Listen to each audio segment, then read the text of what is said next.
Good morning. It's a real privilege to be with you here today. As was mentioned a minute ago, I grew up in a Christian family in a Muslim majority context in Senegal, West Africa, having spent the first 18 years of my life there. And in Senegal, whenever you need wisdom or advice or counsel, the tradition is to go to an elder, someone with life experience, someone with gray hair, probably. And more often than not, they respond through parables or proverbs in Wolof, the local tribal language. And in thinking about this morning in this gathering this year, there's a Wolof proverb that comes to mind. In Wolof, it goes like this: Soame hare tugo, sat ngemba, dutak muk. And it means this: if you have a monkey for your friend, you'll never get your loincloth stuck in a tree. Mean. It's whom you know at challenging moments in time that makes all the difference. And in this sense, in a very serious way, I personally take comfort in believing that our Creator, or however you wish to refer to God or the supreme other or being, is on the side of harmony in our world. I think you would likely agree that today's climate of increasing prejudice and stereotyping and discrimination has resulted in what some are calling a new tribalism. So much in our world these days is focused on categorizing people into the other category. This often leads to a dehumanizing, whether in worldviews or words or actions, whether related to ethnicity or culture or spiritual tradition. I just think of the recent rise of anti-Semitism in this country and the increasing anti-Muslim sentiment. And the issue has become all the more important as it's entered into the political discourse on both sides of the Atlantic, both in the U.S. and in Europe. And it's vital that this intensification of misunderstanding and misrepresentation not become the new norm. And it's in response to this current climate that this morning's gathering is actually being held. Now, all of this has been a personal, lifelong journey for me. Growing up in Senegal, West Africa, as a Christian minority within a Muslim majority context, and 98% were Muslim in Senegal, my closest friends were Muslim. And at the heart of my own spiritual journey has been an exploration to discover what it means to embrace the other in a way that reflects the best of my own tradition. In many ways, this has been the passion of my life. I currently lead, as was just mentioned a minute ago, an international arts nonprofit called CARAVAN that uses the arts to help reframe assumptions and perceptions of the other. For art can provide new pathways of understanding that transcend borders and how we see the other. From within my own faith tradition, I've been guided by the visual imagery of the end of time, where it describes in the book of Revelation a great crowd that no one can count, from every nation and tribe and people and language, standing in the beautiful presence of their Creator. And it's the challenge it presents to us is to allow that vision of the future to both inspire and guide our spiritual journeys in the present. And in this sense, it's an inestimable gift that today our communities are increasingly becoming multicultural and interreligious, thereby providing a profound spiritual opportunity.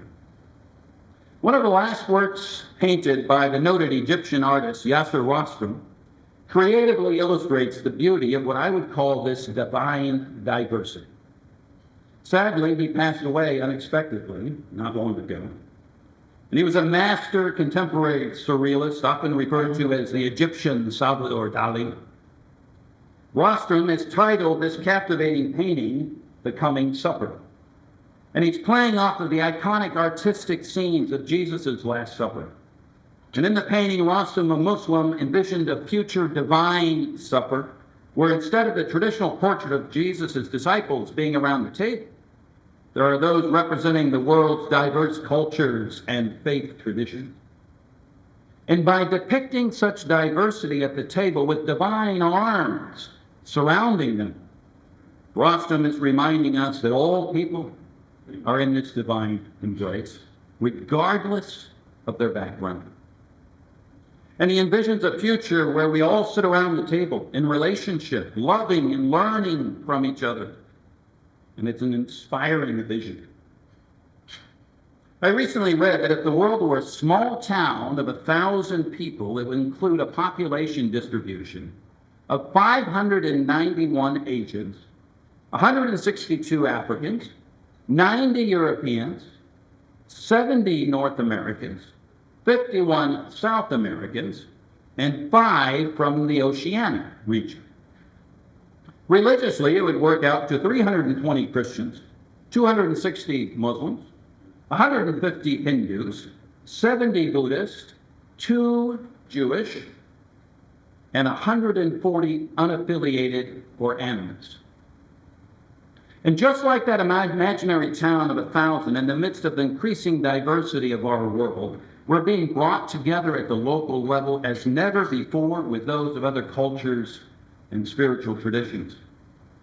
And in this world of increased opportunity of relationship with those of other cultures and faiths, one of the greatest explorations for us to take on is to experience a deeper spiritual dimension ourselves through those of different faith and cultural backgrounds.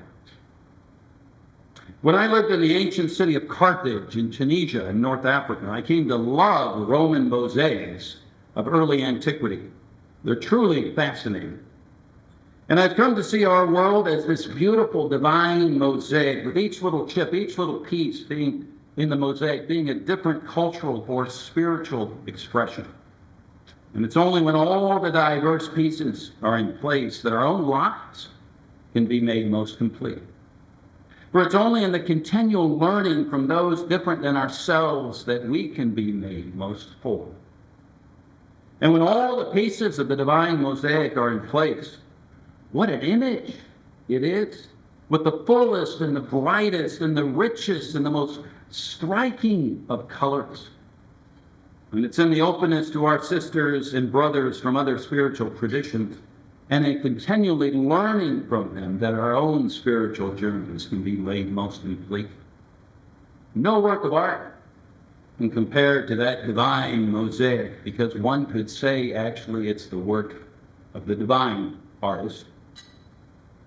In my own life, I have come to experience other cultures and faith expressions as enlightening guides toward experiencing a deeper spiritual dimension with my Creator. Obviously, with all that's happening in our world, the building of bridges between spiritual traditions has become all the more important. And it requires us to be intentional. It would be so helpful if we had some kind of a guidebook to go on to help us take this journey. In my own work, which has primarily been within the Abrahamic faith traditions, Muslims, Christians, and Jews, there are a few ways of being that have served as guides in all of this that I have discovered as relevant, effective, and authentic, regardless of one's religious or non-religious orientation. Foundationally, I believe our first priority always needs to build on all the commonalities that exist. And for the sake of an illustration, I'd like to think of the symbol of a crescent moon, which of course many of you know as the Islamic symbol of faith. The thin crescent of the moon is that part that we can see because of the reflection. But whenever you see a crescent, the majority of the moon is dark. And I liken the slim crescent to what we have different from those in other faith traditions. And the large dark side of the moon is what we have in common. And the challenge for us, like never before, is to build our relationships with the other on the dark side of the moon, a la Pink Floyd, if you remember that. We're all too often blinded by that constant illumination of our differences that we can't see all that we have in common. And in the midst of this increasing chasm of discord and misunderstanding, our day calls for a whole new kind of movement. Not of belief, not of religious unity, certainly not one of cultural uniformity, but rather quite simply one that builds on what we hold in common. In other words, our starting point always needs to be to discover the similarities, and in so doing, see the redeeming values in the other. For from this foundation, everything changes in how we see each other. Kahlil Gibran, the Lebanese-American poet and mystic and the author of The Prophet, who so profoundly bridged between spiritual traditions, said, "Your neighbor is your other self dwelling behind a wall. In understanding, all walls fall down." I am personally passionate about much more than interfaith dialogue. Of course, it's needed. But I am really passionate about interfaith friendships. And they're much more difficult to bring about because it involves the investment of yourself in the other. And it's critical that we focus on minimizing the differences in order to build bridges of friendship and love. After all, we all have a common past. And even more importantly, we most definitely have a common future. We're reminded of all this in an artwork done by the late artist Rostom, titled "The Tree." This is what Rostom, who came from a Muslim tradition, said about this work. "The base of this bridge is the very tree of life that all humans have come from. At the center of this tree of life are Adam and Eve. The branches coming out of the tree represent all of those religions that exist. But whatever our religion, we're all seeking the light, the divine being, or God. And I have been inspired in this part by Michelangelo's The Creation of Adam. The love between Adam and Eve is not a love out of choice, but a love out of need. They need each other to survive. They are both part of the same tree. In the painting, they are covering each other. Humans need each other. They're protecting each other. And with all our faults and differences, we need each other to survive." The black background at the top of the painting represents my extreme sadness at the current situation of the world and all the wars and atrocities committed in the name of religion. I also think it's critical that we focus on what I would call demonstrating the guest posture. In the Middle East, where I've spent a lot of my own life, we hear a lot about the famous Arab hospitality and how important it is for us to in turn demonstrate that to the other. And I'm reminded of that wonderful Middle Eastern proverb that says the guest is a guest of God. Well, I would like to suggest that it's more important that we exhibit the guest posture, not working to be the host, but focusing on learning what it means to be a guest. When we're the guest of someone and we've submitted to them, we put ourselves at their disposal. We put ourselves in a state of vulnerability and humility. The fundamental characteristic of being a guest is that you're willing to receive from the host. I'm reminded of that wonderful little story that comes from my own tradition of Jesus and Zacchaeus. For those of you who know the story, every imaginable barrier was up, keeping them apart from connecting. Social, cultural, economic, religious, physical. Zacchaeus was a wee little man that he couldn't see over the crowd. And what did Jesus say to him? "Zacchaeus, can I come to your house to eat? Zacchaeus, can I be your guest?" We need to, in effect, allow ourselves to be the guest of each other, always allowing ourselves to learn from the other. It's a posture that breaks down the barriers. As the 13th century Sufi poet and mystic Jalaluddin Rumi said, "This being human is a guest house." I'm also reminded of that beautiful statement related to all of this from St. Ambrose of Milan, who baptized St. Augustine of Hippo. "All truth, no matter where it comes from God's Spirit." And so the challenge always before us is to build on the truth in the other, honoring the other and their faith. In so doing, we come actually, interestingly, to a deeper understanding of our own faith tradition. And our relationships must be fully authentic ones, not with a hidden agenda of changing the other. I find the Iraqi artist Sindy's painting titled Welcoming the Stranger particularly powerful in speaking to all of this. He subtitles it 3 in 1.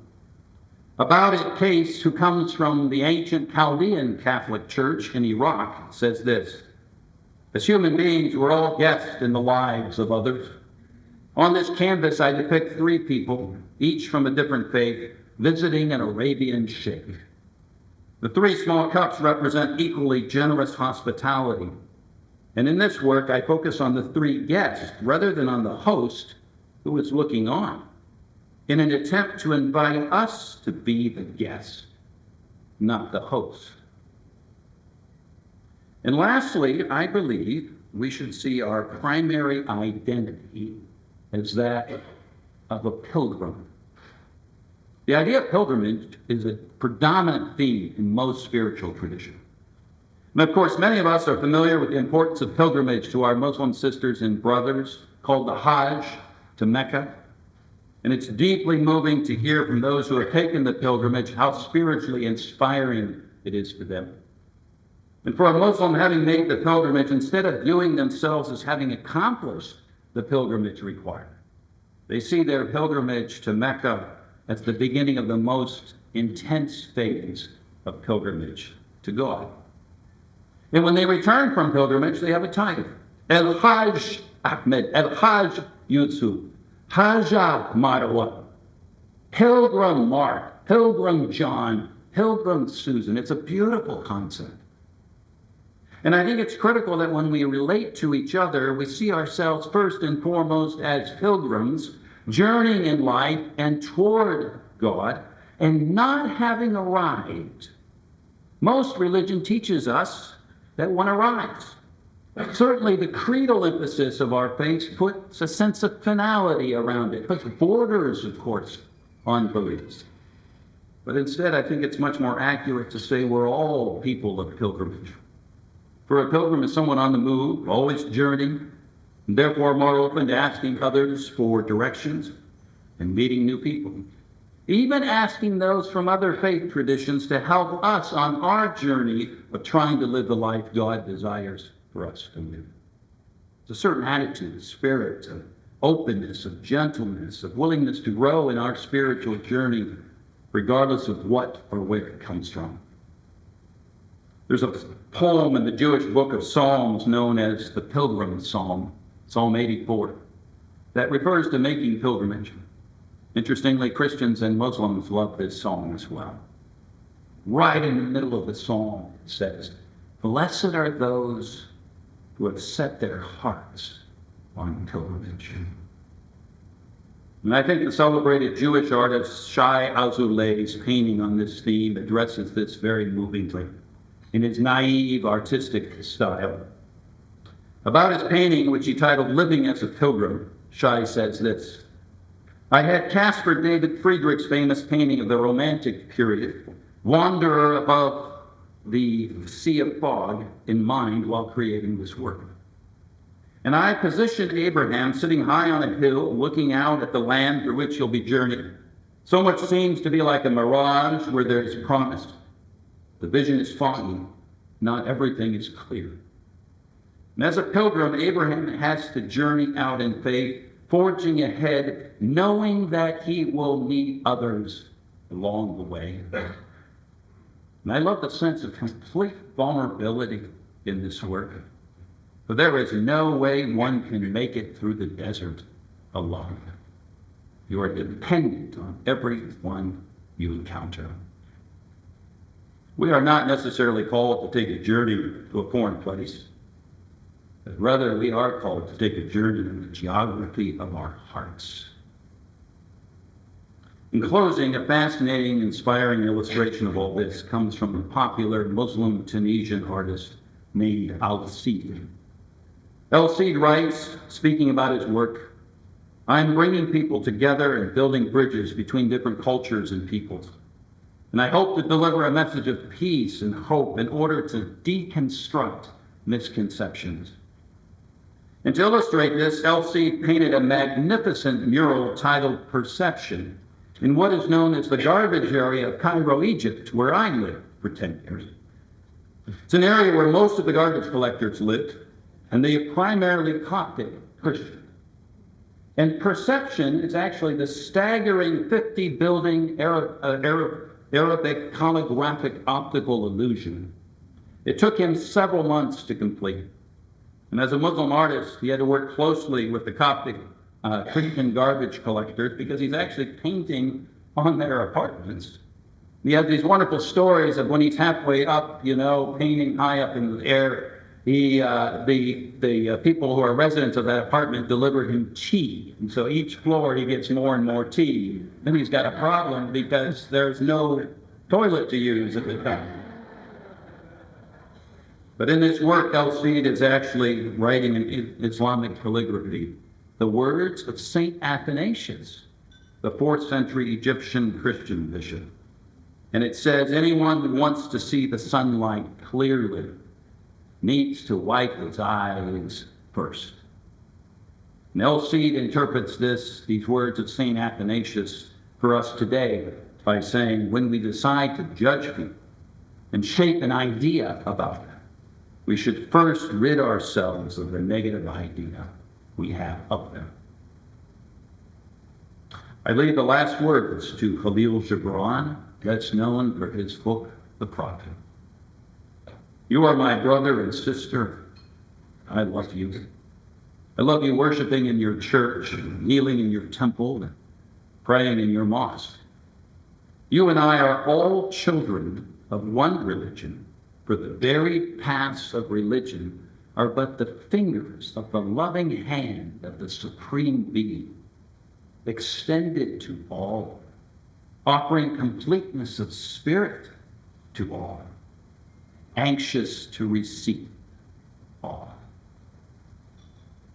All of this has been and continues to be a spiritual pilgrimage for me, toward seeing my own faith with new eyes, and providing a freshness in my own spiritual journey that has been beyond beauty.